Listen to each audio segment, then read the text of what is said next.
এনে বাদাম ব্যাস যাও। আর না, আর দেবো না তোমাকে।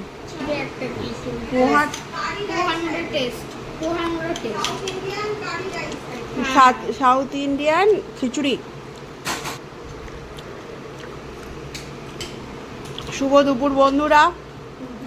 আজকে বোরের বাড়িতে যেমন খুশি খাও, সকাল থেকে বৃষ্টি পড়ছে, সব থেকে বড় কথা কেউ নেই।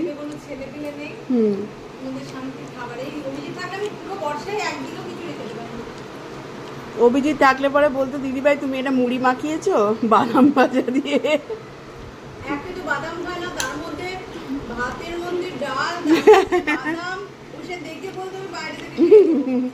আমি কিছু থালি অর্ডার করছি, আর প্রিয় হলে পরে বলতো ভালো হয়েছে, প্রপার খিচুড়িটা হয়নি।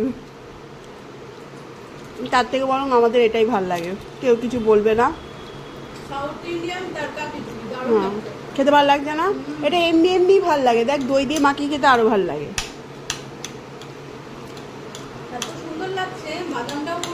আচার আচার আচার থাকলে পরে আরো ভাল লাগতো। আচার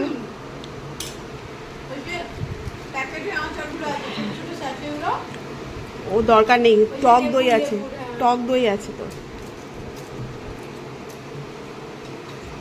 এটা গরম করে মাইক্রোওভেনে গরম করে তুই তো খাস, গরম করে যখন তখন খেতে পারবি, টিফিন বক্সে রেখে দিবি। আমার তো হেভি লাগে।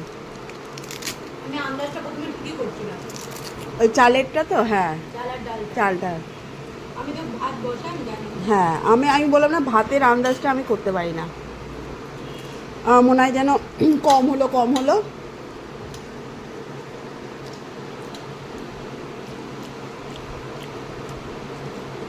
কারি পাতা দিলে পরে টেস্টটাই আলাদা হয়ে যায়।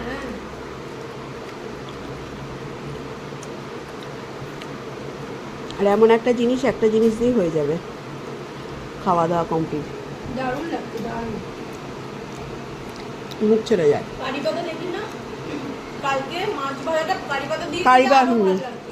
টেস্টটাই বদলে দেয়। আমি কারি পাতাগুলোকে শুকিয়ে গুঁড়ো করে রেখেছিলাম, কোথায় রেখে দিয়েছি আর যে এখন গন্ধ চলে গেছে।